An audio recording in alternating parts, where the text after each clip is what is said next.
As we approach the by-elections scheduled for 27th November 2025, and in preparation for subsequent nominations and elections, the National Executive Council has enhanced two vital organs of the party. One, the National Elections Board. Two, the National Appeals and Dispute Resolution Panel. These organs will provide the expertise required to ensure fair, transparent, and effective internal processes.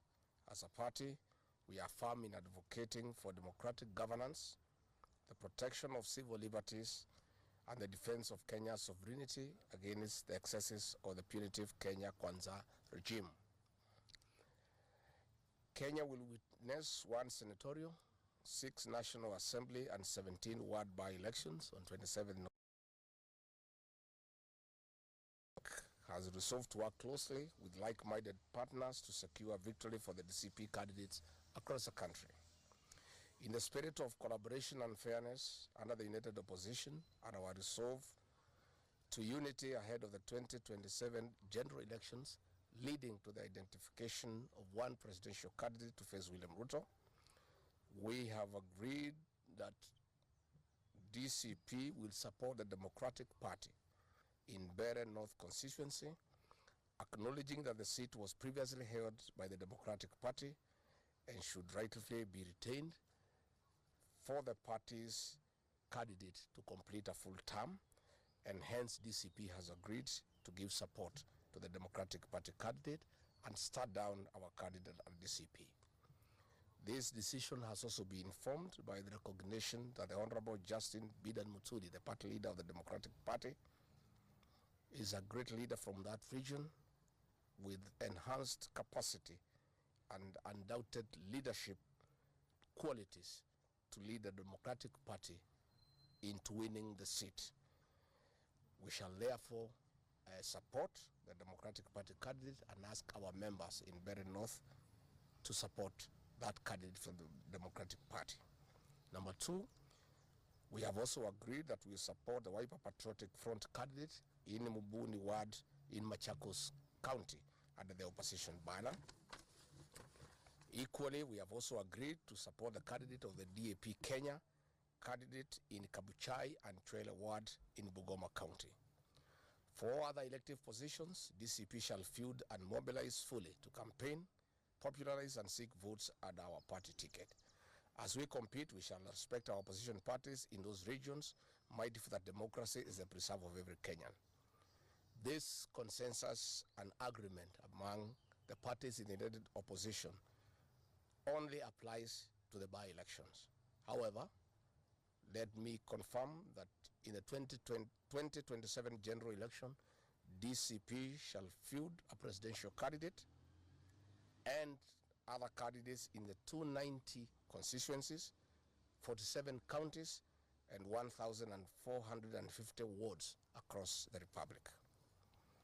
Three, to strengthen our campaign machinery, NEC has today established a fully equipped electoral secretariat domiciled at the party headquarters. This secretariat will coordinate strategy, logistics, messaging, branding, and resource mobilization for our candidates. Security and national concern. Fellow Kenyans, as a party, we are deeply concerned with the security situation in northeastern Kenya and particularly in Mandera County. We have spoken not once, not twice about our diplomacy and Kenya's interference through William Ruto on external affairs of other nations, including Somalia, Sudan, Southern Sudan, DRC, among others. The Constitution of Kenya, Article 1, reminds us all sovereign power belongs to the people of Kenya and shall be exercised only in accordance with this Constitution. Yet today, that sovereignty is under siege from foreign forces and a leadership too timid or too compromised to defend it. The Democracy for the Citizens Party therefore registers its deepest outrage at the continued presence of a foreign militia from Jubaland entrenched in Mandera County and its environs. This is not just a policy misstep, it's national betrayal. Kenya, once an island of peace and stability in the Horn of Africa, has now been reduced to a staging ground for foreign forces and rival militias. This is a dangerous affront to our sovereignty and a mockery of sacrifices our gallant soldiers who fought for decades and shed blood to secure our borders. Let it be known, Kenya is not for sale, and for not an inch of our soil shall ever be occupied by foreign powers. Bwana Ruto, you shall not sell our hard-earned freedom for a mess of pottage. We the people shall reclaim it. The Constitution of Kenya, Article 238, Sub-Article 1, states, national security shall be pursued in compliance with the law and with utmost respect for the sovereignty of the people of Kenya. And Article 241, Sub-Article 3, makes it clear the Kenya Defense Forces, KDF, shall defend and protect the sovereignty and territorial integrity of the Republic. The silence from the Commander-in-Chief is all telling. Little can be left for guesswork. If William Ruto's recklessness and casualness as militia from Jubaland continue to wreak havoc on the Kenyan soil is anything to go by, he must be advised that the presence of foreign militias in Mandera County is a direct violation of international law and a breach of Kenya's diplomatic obligations. DCP Party therefore demands with immediate effect, 1, that Jubaland militia and all foreign militia be flushed out of our country and the Kenyan soil with immediate effect.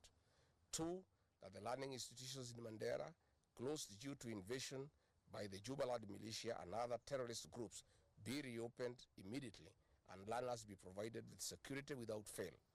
The children of Kenya should not pay the price for cowardice or business interests of William Ruto and his allies. Number 3, that the KDF be allowed to discharge its full constitutional mandate without interference from corrupt individuals in the executive who seek to mortgage Kenya's sovereignty for personal gain. Mr. William Ruto, we are putting you on notice that Kenya's territorial integrity is sacred. Our sovereignty is not negotiable. If you cannot defend the people and the Republic of Kenya from foreign invasion, not forgetting your bloody track record over the last 3 years, you know the honorable thing to do.